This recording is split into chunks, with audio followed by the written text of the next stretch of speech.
दोस्तों, हमारे चैनल दर्पण ज्ञान सागर में आप सभी का स्वागत है। मित्रों, एक बार माता पार्वती भगवान शिव से कहती हैं, प्रभु गरीबों का अपमान करने वाले को कौन सी सजा मिलती है। तो भगवान शिव कहते हैं, पार्वती तुम्हारा प्रश्न बहुत ही महत्वपूर्ण और ज्ञानवर्धक है, इसलिए मैं तुम्हें तुम्हारे प्रश्न का उत्तर देने से पहले एक छोटी सी कहानी सुनाता हूँ। यदि तुमने इस कहानी को पूरा और मन से सुना तो निश्चित ही तुम्हें तुम्हारे प्रश्न का उत्तर मिल जाएगा और तुम्हारा मन पूरी तरह से संतुष्ट हो जाएगा। तो कहानी शुरू करने से पहले मेरा आप सभी से अनुरोध है कि आप हमारी कहानी में खो जाएं। उससे पहले हमारे चैनल को सब्सक्राइब करके बेल आइकन अवश्य दबा लें, जिससे हमारी हर वीडियो का नोटिफिकेशन सबसे पहले आप तक पहुंच सके और आप हमारी हर वीडियो से प्राप्त ज्ञान का अपने जीवन में लाभ उठा सकें। तो आइए कहानी शुरू करते हैं। भगवान शिव कहते हैं, पार्वती किसी देश में काशीराज नाम से राजा राज्य करते थे। उनकी पत्नी का नाम करुणा था। उनका जन्म राजवंश में हुआ था। महल में सुख सुविधाओं का कोई अभाव नहीं था। सेवा के लिए बहुत से दास दासियां थीं। उनके चारों ओर सुख ही सुख था। दुख क्या होता है इस बात को वो कभी जानती ही नहीं थीं। करुणा बहुत ही सुंदर थी। राजा उनसे अथाह प्रेम करते थे। उनके मुख से बात निकलने भर की देर थी कि उसके पूरा होने में देर नहीं लगती थी। एक बार की बात है, कड़कड़ाती ठंड पड़ रही थी। एक दिन रानी ने बरोड़ा नदी में स्नान करने का निश्चय किया तो राजा ने आज्ञा दी कि बरोड़ा की ओर से जाने वाले सारे मार्ग रोक दिए जाएं और सभी घाट खाली कर दिए जाएं। वहीं राजा का आदेश होते ही सभी मार्ग रोक दिए गए। नदी के तट पर घाट निर्जन हो गए। जो लोग घाटों के पास झोपड़ियां बनाकर रह रहे थे वो भी उन्हें छोड़कर चले गए। अब वहां केवल पक्षियों का कलरव सुनाई दे रहा था। रानी अपनी सखियों के साथ घाट पर पहुंची। वहीं बरोड़ा नदी के तट पर उनका हास परिहास गूंजने लगा। उस समय पूर्व दिशा में सूर्य उग रहा था। रानी ने अपनी सखियों के साथ नदी की झिलमिल करती धारा में स्नान किया।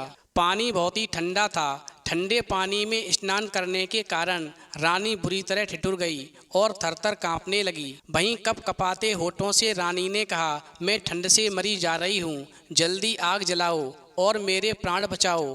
फिर तो रानी की आज्ञा पाकर के सखियां पास के जंगल से लकड़ियां लेने जाने लगीं। रानी ने कहा, इतनी दूर कहाँ जा रही हो? देखो पास में ही फूस की झोपड़ियाँ हैं, इन्हीं में आग लगा दो, किसी तरह इस ठंड से मुझे छुटकारा मिल सके। भगवान शिव कहते हैं, पार्वती वहीं रानी की बात को सुनकर के सभी सखियाँ कहने लगीं, महारानी आप ऐसा न करें, ये झोपड़ी ना जाने किन गरीबों की होंगी, इसमें ना जाने कौन गरीब और सन्यासी रहते होंगे। झोपड़ियों के जलने के बाद में ये सारे लोग निराश्रय हो जाएंगे। इस ठंड में वो बेचारा कहाँ जाएगा जिनकी झोपड़ियाँ आप जलवा देंगी।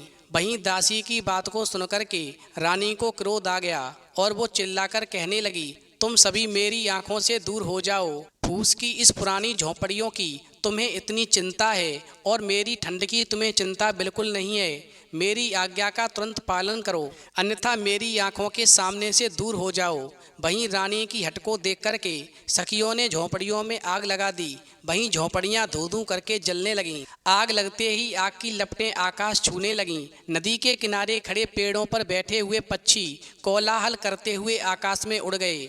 आग की चिंगारियां एक झोंपड़ी से दूसरी झोंपड़ी पर गिरने लगीं। इस प्रकार आग चारों ओर फैल गई।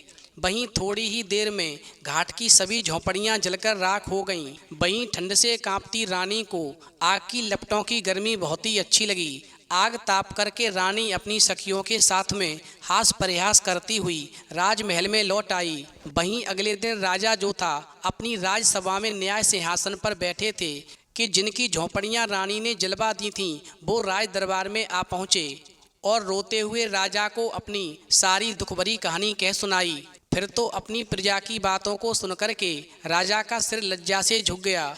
वहीं राजा सभा से उठकर के एकदम राजमहल में चले गए और क्रोध भरे स्वर में राजा ने रानी से कहा, रानी तुमने निर्दोष दीन दुखियों के घर जला दिए, ये तुम्हारा कैसा राजधर्म है?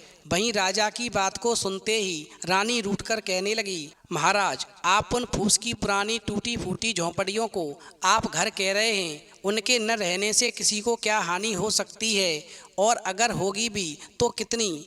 अपनी रानी के एक क्षण के प्रमोद के लिए तो लोग ना जाने कितना धन खर्च कर डालते हैं, और आप घास फूस की झोंपड़ियों के लिए इतना क्रोध कर रहे हैं। फिर तो रानी की बात को सुनकर के राजा ने दासियों को रानी के सभी राजसी वस्त्र व आभूषण उतारने व भिखारिन के कपड़े पहनाने को कहा। वहीं राजा की आज्ञा से दासियों ने महारानी के राजसी वस्त्र और आभूषण उतार दिए और उसे भिखारिन के कपड़े पहना दिए। और फिर रानी को भिखारिन के कपड़े पहनाने के बाद में रानी को राजमहल से बाहर ले जाकर राजा ने कहा, जाओ गरीब होकर के घर घर भीख मांगो। तुमने अपने एक क्षण के सुख के लिए जिन गरीब लोगों की झोंपड़ियों को जला दिया था, तुम्हें उन्हें बनवाना होगा।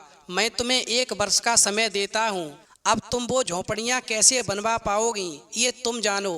तुम्हें इतनी मेहनत करनी है, इतनी भीख मांगनी है, इतना पैसा इकट्ठा कर लेना है कि जितनी भी गरीबों की झोंपड़ियाँ जलाई हैं उन सबको तुम्हें गरीबों को बनवा कर देना है। और फिर 1 वर्ष पूरा होने के बाद में तुम राजसभा में आना और सबको बताना कि गरीबों की झोंपड़ी का मूल्य क्या है। भगवान शिव कहते हैं, पार्वती, इस प्रकार राजा की आज्ञा को पाकर के रानी 1 वर्ष तक राजमहल से बाहर रही। गर्मी, सर्दी और वर्षा सहते हुए उसने कठिन परिश्रम किया। तब जाकर के पूरे 1 वर्ष में वो झोंपड़ियाँ बनकर तैयार हुईं। अब रानी को झोंपड़ी का वास्तविक मूल्य समझ में आ गया था। वहीं राजा जो था रानी को आदर पूर्वक महल में ले आया।